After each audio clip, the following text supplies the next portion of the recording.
আসসালামু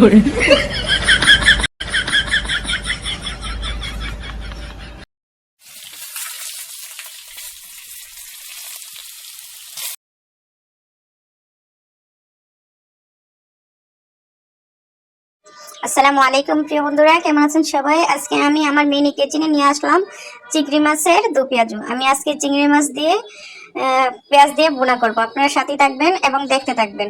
আমি এখানে 4 পিস চিংড়ি মাছ নিয়ে নিলাম, হলুদ মরিচ মাখিয়ে লবণ দিয়ে মাখিয়ে দিলাম। এখন তেলে দিয়ে দিলাম, ভালোভাবে মাছ 4টা ভেজে নিব।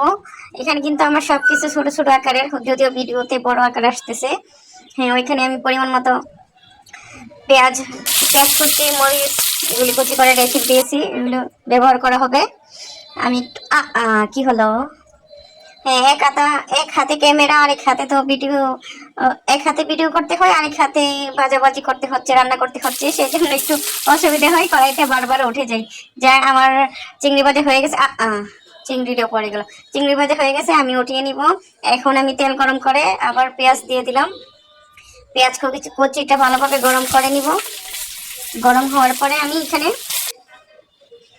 অন্য উপকরণ দিয়ে দিব। আমার পেঁয়াজ ভাজাটা ভালোভাবে হয়ে গেছে, দেখেন নরম নরম হয়ে আসছে। এখানে আমি পেঁয়াজ বাটা দিয়ে দিলাম, পেঁয়াজটা বেটে রাখছিলাম, পেঁয়াজ বাটা দিয়ে দিলাম।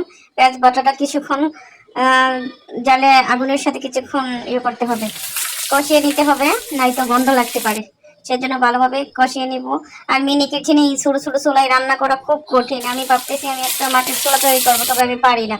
যদি কেউ পারে একটু হেল্প করবেন, আর আশেপাশের কারো থেকে হেল্প করতে হবে। এখন আমি পেঁয়াজ ভাজা হয়ে গেছে, বাটা মশলা, এখন আমি হলুদ মরিচ আর পরিমাণ মতো লবণ দিয়ে দিলাম। আমাকে একটু হেল্প করবেন, কেউ আমাকে একটা মাটির চুলা দিতে পারেন, অবশ্যই আমি আপনাকে সম্মানই দিব। এখন আমি আমার ছোট কলসি থেকে পানি ঢেলে দিলাম। মশলা ভাজা হবে, মশলাটা কিছুক্ষণ বনায় নিব, ভালোভাবে কষিয়ে নিব মশলাটা। কাঁচামরিচ দিয়ে দিলাম। মশলাটা বোনা হলে তারপরে আমি মাছ দিয়ে দিব, ভেজে রাখা মাছগুলি দিয়ে দিব। এই যে দেখুন মশলাটা কত সুন্দর ভাজা হয়ে গেছে। এর ভিতরে কিন্তু আমার অনেকবার পড়ে গেছিল চুলা থেকে কড়াই, অনেক কষ্ট করে রান্না করতেছি। হ্যাঁ, এখন দিয়ে দিলাম। ভালোভাবে পেঁয়াজগুলির সাথে মেখে নিতে হবে, আলতো পাবে, নাই তো পড়ে যায় বারে বারে। একটু দেখেন, দেখছেন কি করে, অনেক কষ্ট করে ভিডিওটা বানাই এবং করি। আর একটু পানি দিয়ে একটু কষিয়ে নিব ভালোভাবে। যদি ভালোভাবে ভেজে নিছি, তারপর একটু কষিয়ে নিব যাতে কোনো গন্ধ না করে। আর এটা তো অবশ্যই আমি খাবো, আপনাদের দেখাবো ইনশাল্লাহ। কিন্তু ছোট চুলা, এই চুলাটা ভালোভাবে বসে না, এইগুলি তো মাটির চুলা, ওই যে খেলনার চুলা কিনে আনা মেলা থেকে, এই জন্য এমন হচ্ছে। যদি কেউ চুলা বানাইতে পারেন অবশ্যই আমাকে একটু হেল্প করবেন। এখন আমি ধনিয়া পাতা দিয়ে দিলাম, দেখুন কত সুন্দর লাগতেছে। আলহামদুলিল্লাহ, মাশাল্লাহ, সবাই মাশাল্লাহ বলে যাবেন। আর এটা আমি কিন্তু ভালোভাবে রান্না করতেছি যাতে খাইতে পারি। বলক আসতেছে অল্প অল্প, হালকা হালকা। ভাবছিলাম মোম দিয়ে রান্না করব, কিন্তু মোম দিয়ে এক জায়গায় এখন পরে করাই হয় না, তাই এখন খুব কষ্ট করে কাগজ, তারপরে ছোট ছোট কার্ডের টুকরা দিয়ে করতেছি। আপনাদের জন্য এত কষ্ট করি, আপনারা যদি একটু সাপোর্ট না করেন তাহলে কি হয় বলুন? একটু সাপোর্ট করবেন, একটু লাইক কমেন্ট করবেন, একটু শেয়ার দিবেন, তাহলে কষ্টটা সফল হবে। আপনাদের জন্য এত কষ্ট করে ভিডিও তৈরি করি, আপনারা অবশ্যই দেখবেন, একটু পাশে থাকবেন। আর কি ভিডিও চান অবশ্যই কমেন্টস করে জানাবেন, কোন ধরনের ভিডিও ভালো লাগে। যদি আমি এতটা এক্সপার্ট না রান্নার মধ্যেও না বা ভয়েসের মাধ্যমেও না, তবে চেষ্টা করব ভালো কিছু করার ইনশাল্লাহ। পাশে থাকবেন সবাই। ভেজে নিচ্ছি, এখন পানিটা একটু শুকিয়ে গেলে আমি উঠিয়ে নিব।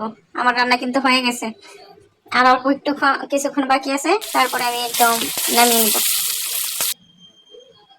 দেখুন ঝোল টোলও কিন্তু কমে আসছে, একদম নাই, একদম বোনা বোনা হয়ে গেছে, লাগা লাগা হয়ে গেছে। হ্যাঁ, খুব সুন্দর লাগতেছে না দেখতে? অবশ্যই চিন্তা করতেছি দুইটা স্ট্যান্ড কিনবো।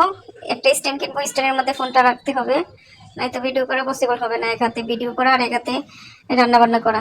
দেখুন কত লোভনীয় লাগতেছে, মাশাআল্লাহ। এখন নামিয়ে নিব, বাদ দিয়ে খাবো। আপনাদেরকে দেখাবো, অপেক্ষা করুন একটু সময়। এই যে দেখুন, দেখছেন, ভাতে নিয়ে নিলাম, এখন খাবো ইনশাল্লাহ। সবাই ভালো থাকবেন, সুস্থ থাকবেন, লাইক কমেন্ট শেয়ার করে পাশেই থাকবেন। আল্লাহ হাফেজ।